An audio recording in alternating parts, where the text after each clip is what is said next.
तो मे भी आपको 10 क्वेश्चन करने की बजाय सिर्फ 4 क्वेश्चन ही करने की ज़रूरत। तो आपको देखना है कि आपकी स्ट्रेंथ क्या है, आपकी वीकनेस क्या है, और उस हिसाब से स्ट्रैटेजी बनानी है। इसको हम बोलते हैं personal order of difficulty identify करिए। उसी टॉपिक के पीछे पड़ जाते हैं, उसी सब्जेक्ट के पीछे पड़ जाते हैं। अगर मैथ्स डिफिकल्ट लग रहा है तो दिन रात मैथ्स करे जा रहे हैं। अगर अपने टाइम में इफेक्टिव डिस्ट्रीब्यूशन नहीं करेंगे तो हम अच्छा स्कोर नहीं अचीव कर पाएंगे। Don't get to overwhelmed with one particular topic और don't get to intimidated with one particular subject. Hi my dear students, I hope you are doing well. तो जब भी स्टूडेंट्स अपनी आईपी मैट की preparation करते हैं, there are 5 mistakes which students usually do, और उन मिस्टेक्स के कारण जो आपका एक्चुअल सिलेक्शन है बहुत सिग्निफिकेंटली हैम्पर होता है।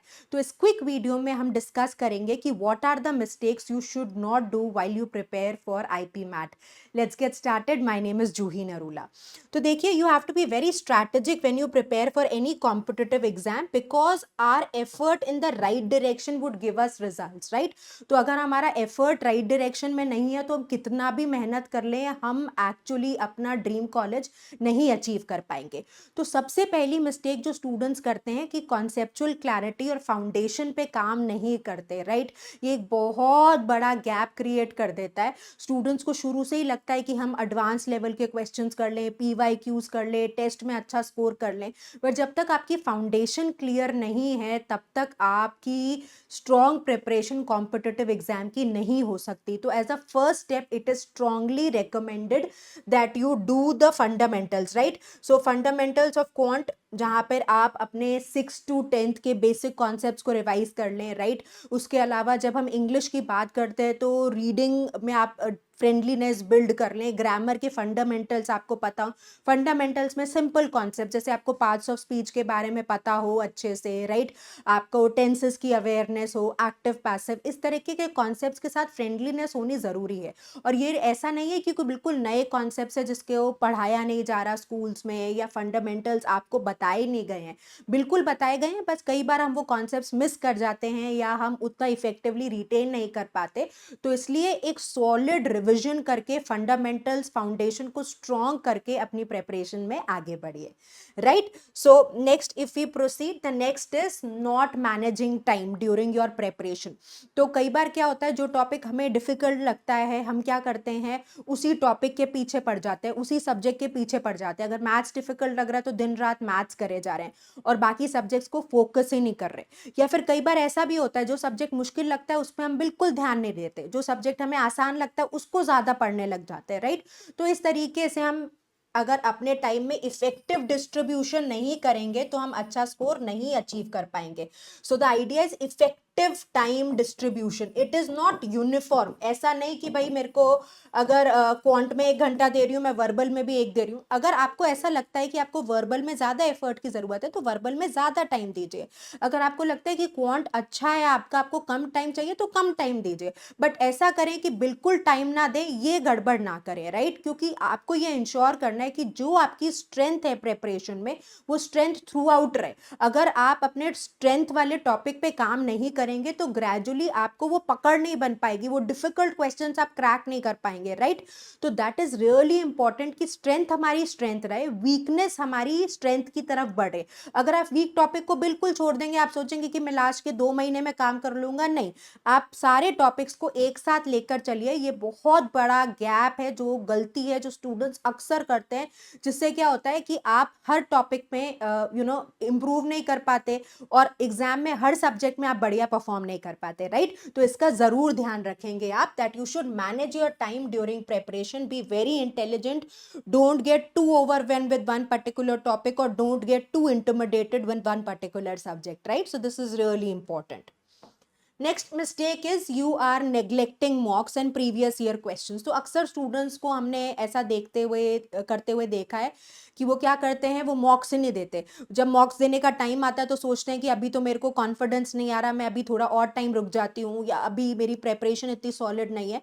जैसे ही आपका 60 to 70% सब्जेक्ट कंप्लीट हो जाए पर सब्जेक्ट, आप मॉक्स देना शुरू कर दीजिए, राइट। और मॉक्स में अगर पहले मॉक में ये एक्सपेक्टेशन है कि ड्रास्टिकली बढ़िया स्कोर आ जाएगा तो अनरियलिस्टिक है, राइट। आपको देखना है कि ये क्या मॉक देते वक्त मेरी टेस्ट टेकिंग स्ट्रैटेजीज इफेक्टिव रही, क्या मुझे टाइम मैनेज करना आया, क्या मैं मैं 2 घंटे बैठ के पेपर दे सकती हूँ, मेरे को थकान तो नहीं हो रही, मेरे को एग्जॉशन तो नहीं हो रहा, क्या मेरा क्वेश्चन सिलेक्शन सही था, किसी क्वेश्चन पे मैंने अननेसेसरली बहुत ज़्यादा टाइम तो नहीं स्पेंड कर दिया, right. So this is really important. अगर एग्जाम क्रैक करना है तो 2 इंपॉर्टेंट पॉइंट है। एक तो आपको कॉन्सेप्चुअल क्लैरिटी स्ट्रांग होनी जरूरी है, you should know the concepts, right. And another is you should be strong with test taking strategies. तो टेस्ट टेकिंग स्ट्रैटेजीज आपको हर मॉक में सीखनी है एक स्ट्रांग इफेक्टिव एनालिसिस के साथ। कई बार क्या होता है, स्टूडेंट्स मॉक देते हैं, एनालिसिस नहीं करा, सेम गलतियां रिपीट करते गए करते गए करते गए, तो इवेंचुअली क्या हुआ कि आपको कॉन्फिडेंस ही नहीं आ रहा, आपको लग रहा है कि यार मेरा स्कोर्स एनहांस ही नहीं हो रहे। तो स्कोर्स क्यों नहीं एनहांस हो रहे? क्योंकि आप इंट्रोस्पेक्ट नहीं कर रहे, आप एक स्ट्रांग एनालिसिस नहीं कर रहे, आप आइडेंटिफाई नहीं कर रहे कि क्वेश्चन में आपने अननेसेसरली बहुत ज्यादा टाइम ले दिया था, किस क्वेश्चन में आपने एलिमिनेशन सही से नहीं करा, किस क्वेश्चन को आप बाईपास कर सकते थे, कहाँ पे एक स्ट्रैटेजी या शॉर्ट ट्रिक लग सकती थी क्वांट में। तो एक स्ट्रांग एनालिसिस बहुत ज़रूरी है। तो आपको मैं शुरू से रिक्वेस्ट करूंगी कि रेगुलरली अपनी डीपीपीस प्रैक्टिस करें, जो आपके सेक्शनल टेस्ट वीकली टेस्ट होते हैं वो ज़रूर दें, राइट। अगर आप फिजिक्स वाला के स्टूडेंट है तो हमारे यहाँ हर हफ्ते सेक्शनल टेस्ट होता है, आप उसको ज़रूर दें। उससे क्या होगा कि आपको एग्जाम में फियर नहीं रहेगा, राइट। आप घबराएंगे नहीं, आपका स्टैमिना बिल्ट हो चुका होगा, आपको प्रेशर हैंडल करना आ जाएगा, टाइम हैंडल करना आ जाएगा। इसलिए हम कहते हैं कि बहुत सारे मॉक्स दीजिए, राइट। मिनिमम 20 मॉक्स तो आपको देने ही चाहिए विद स्ट्रांग एनालिसिस। इससे क्या होता है कि एग्जाम के दिन it's just like another test, आप बिल्कुल कंफर्टेबल होते हैं, आपको कोई फियर नहीं होता, आपको कोई डर नहीं होता, और आप बहुत बढ़िया तरीके से एग्जाम में परफॉर्म कर पाते हैं, राइट। चलिए, so let's see what is the next thing. Next is not having customized strategy. So every student is different, right? हम एक strategy दें, जरूरी नहीं है कि वो स्ट्रैटेजी हर स्टूडेंट के लिए बराबर हो। तो आपको देखना है कि आपकी स्ट्रेंथ क्या है, आपकी वीकनेस क्या है, और उस हिसाब से स्ट्रैटेजी बनानी है। इसको हम बोलते हैं personal order of difficulty identify करिए कि मेरे लिए अगर क्वांट स्ट्रांग है तो मेरे को वर्बल एबिलिटी में ज्यादा टाइम देना है, राइट। और अगर मेरा वर्बल एबिलिटी में सपोज पैरा जंबल्स वीक है तो मेरे को पैरा जंबल्स पे ज्यादा काम करना है। मेरा ग्रामर का अगर कॉन्सेप्ट्स वीक हैं तो मुझे ग्रामर पे ज्यादा काम करना है। अगर मैम ने कहा कि 30 मिनट्स ग्रामर पे काम करो और आपको लगता है कि मैं तो ग्रामर में बहुत वीक हूँ, तो 30 मिनट्स के बजाय आप 45 मिनट दीजिए, 1 आवर दीजिए।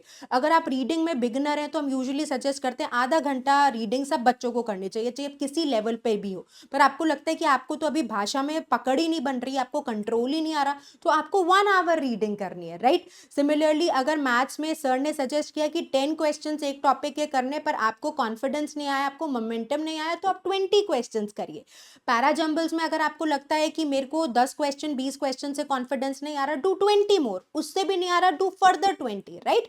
तो आपको अपनी स्ट्रेंथ वीकनेस के हिसाब से गेम को कंस्ट्रक्ट करना है, अपना प्लानर बनाना है, राइट। अब आपको लगता है कि सपोज एक कॉन्सेप्ट था पैरा कंप्लीशन का इंग्लिश में, आपको बहुत अच्छे से वो कॉन्सेप्ट समझ में आ गया, तो मे भी आपको 10 क्वेश्चन करने की बजाय सिर्फ 4 क्वेश्चन ही करने की जरूरत है, राइट। वो 6 क्वेश्चन आप उस टाइम में जो आपको डिफिकल्ट लगता है टॉपिक उसका कर लीजिए, राइट। अब कुछ बच्चों का ग्रामर बहुत स्ट्रांग होता है शुरू से ही, अगर अच्छे स्कूल्स में आप पढ़े हो या आपकी टीचर्स ने आपको स्ट्रांग एकेडमिक फाउंडेशन दी है, तो आपको अगर लगता है कि यार मेरा ग्रामर तो बहुत सॉलिड है, तो आप उस टाइम को वर्बल एबिलिटी के क्वेश्चंस में इंप्रूव करने के लिए लगाइए, राइट।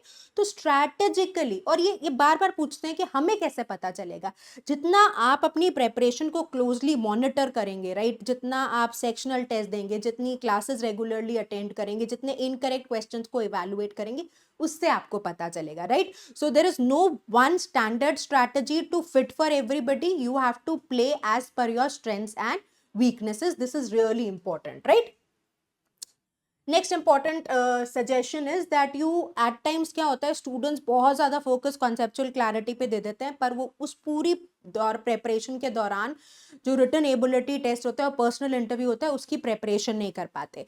तो अब देखिए, आप सोचिए एग्जाम के बाद आप के पास बहुत कम टाइम बचेगा जब रिजल्ट्स अनाउंस हो जाते हैं और शॉर्ट लिस्टिंग होती है। उस टाइम आप पूरे साल भर के करंट अफेयर्स को रिवाइज कर लो, आपको सारे करंट अफेयर्स जो पिछले साल में हुए, जो भी अवेयरनेस करंट अवेयरनेस के टॉपिक्स थे, सब आपको डिटेल में पता हो। ये थोड़ा सा इम्प्रैक्टिकल और टू ओवरवेलमिंग हो जाता है, राइट। कई बार आपकी जो कम्युनिकेशन स्किल्स हैं उसको आपको होन करना है, right, you have to get better every day.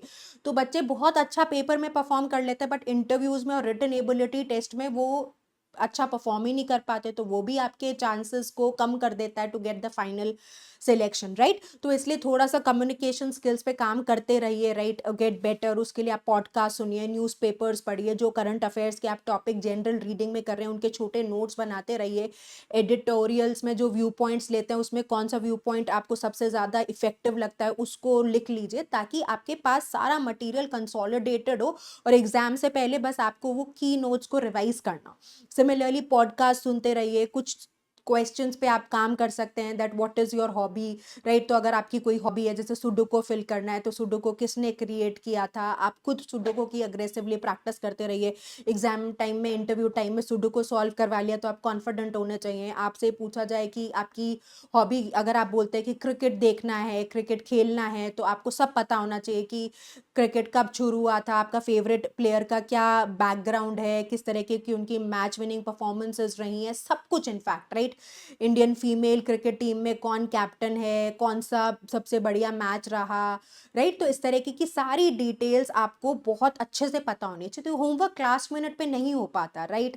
कैसे कर लेंगे ना लास्ट मिनट पे, 1.5-2 महीने में आप इतनी तैयारी नहीं कर सकते। तो थोड़ा बहुत आप ऐसे हफ्ते का 1 घंटा दे दीजिए जिसमें आप थोड़ा बहुत करंट अफेयर्स को ब्रश अप कर सकें। You can work on your communication skills, podcast सुनिए, अच्छे न्यूज़पेपर्स पढ़िए, अच्छी बुक्स पढ़िए, राइट, मूवीज़ देख सकते हैं। अपने आंसर्स को रिकॉर्ड करिए, कोई एक ऐसा फ्रेंड ढूंढ लीजिए जो बहुत मोटिवेटेड हो, आपकी तरह इम्प्रूव करना चाहता हो, राइट, आपको जज ना करे, उससे आप दिन में 10 मिनट इंग्लिश में कम्युनिकेट करिए, राइट। ये छोटे छोटे स्टेप्स है जो इनिशियली तो आपको लगता है कि इनसे क्या ही फर्क पड़ेगा, बट अगर आप एक लार्जर पिक्चर में देखते हैं तो इन सारे स्टेप्स से आपकी ओवरऑल प्रिपरेशन में बहुत इफेक्टिवनेस आती है, बहुत स्ट्रेंथ आती है, आप बहुत कॉन्फिडेंट होते हैं। बट होता क्या है, ये the improvement is very gradual, it is very, it is happening at a pace which you cannot observe, but exponential improvement दिखता है आपको if you are consistent for at least 100 days. तो आई एम श्योर ये सारे suggestions आप effectively follow करेंगे अपने day to day preparation में, इनको डेफिनेटली अप्लाई करेंगे, and I am sure you will be able to do very well in your exams. So I wish you all the success. Keep working hard. Stay consistent. All the best. Vijay Bhav.